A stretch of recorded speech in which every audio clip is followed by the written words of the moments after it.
And I didn't know what to do, so he said, you can pick it up at the post office. So I would have to take, it got to where I would take a laundry basket with me to pick up my mail. I would have more than 100, sometimes 200 pieces of mail every single day.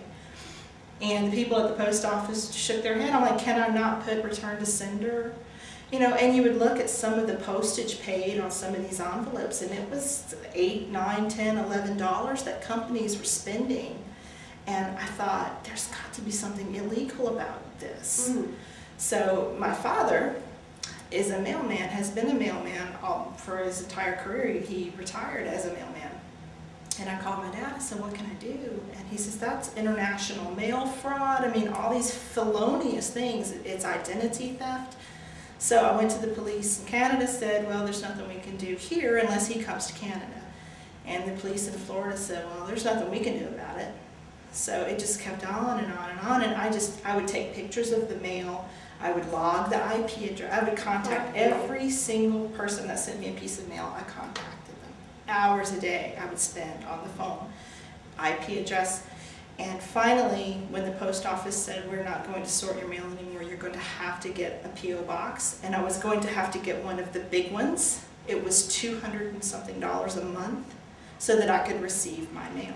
Unbelievable. And so finally, the police in Florida said, okay, well, send me all your evidence. So I sent it, because I would send him a weekly email, and I would say, please, please, I would send him the pictures of the stacks of mail, and I would stack it, and it would be taller than my table.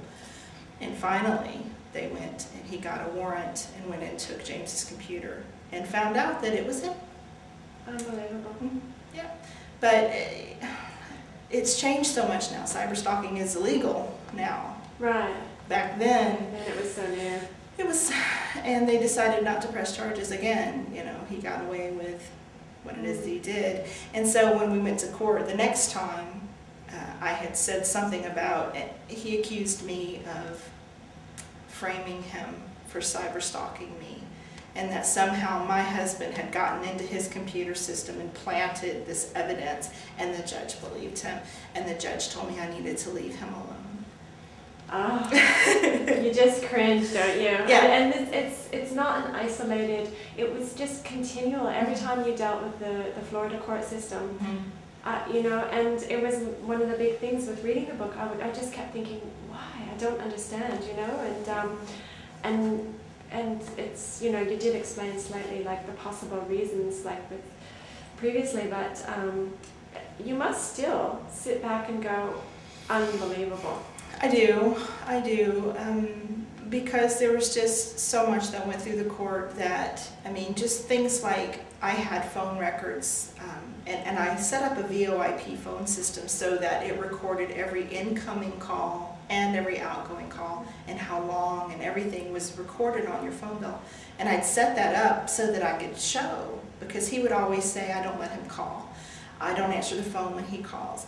And the court was just believing that he was being cut off from his child. So I set this phone system up. And when we went to our hearing, one of the last hearings that we had before, I said, screw it, Florida's court system is just not helping me.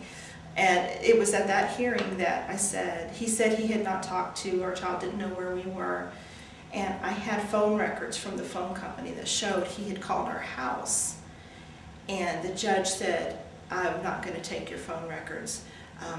James has his handwritten logs, and he took his handwritten logs as evidence, and he would not take my phone records from the phone company that I could not possibly have altered.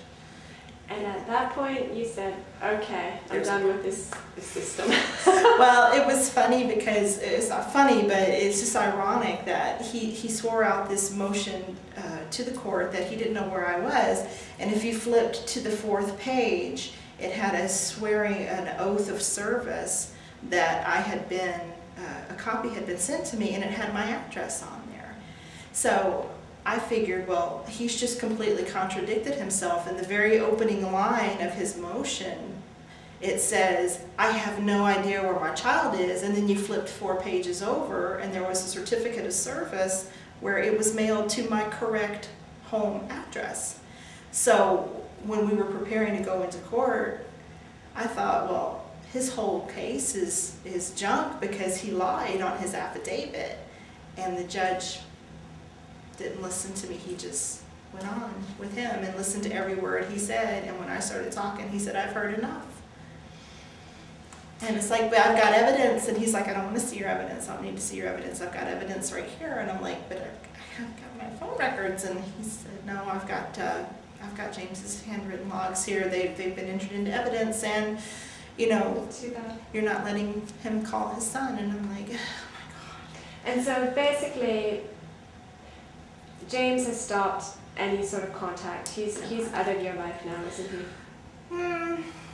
I would like to think so.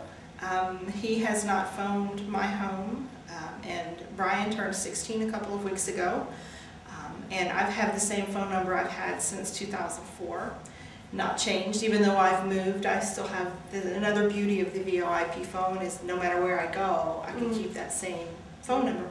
So no, he hasn't phoned my home since early 2006. It was January, I believe, and it wasn't even him who called. His wife called to inform me that James's mother had passed away, and I said, you know, good riddance. And you know, there's no mother love there. But well, there's no healthy mother relationship between her and James, or with her and I. But that's the last time his phone number dialed my home was more than 4 years ago. And where you're sitting now, I know that you can't return to your home in Florida, and I know that would be heartbreaking. But your life, you know, with your family, do you consider yourself to be happy after all that you've been through? I do. You know, because I can't go back to Florida, I can't go back to the U.S. at all. Like I can't go across the border because of the felony warrant from the Florida judge without risk of being apprehended. And so, and that's not just a risk, that's the real issue. That's real. But my family is still a very important part of my life. My mom comes up and sees me, and you know, we'll say, "Well, I'd like to take the girls to Disney World." "Oh, well, we can't do that." You know, and it's not fair that I can't go home because of all of this. There are times that I dwell on it a little more than I should, and I let it get to me because it is unfair.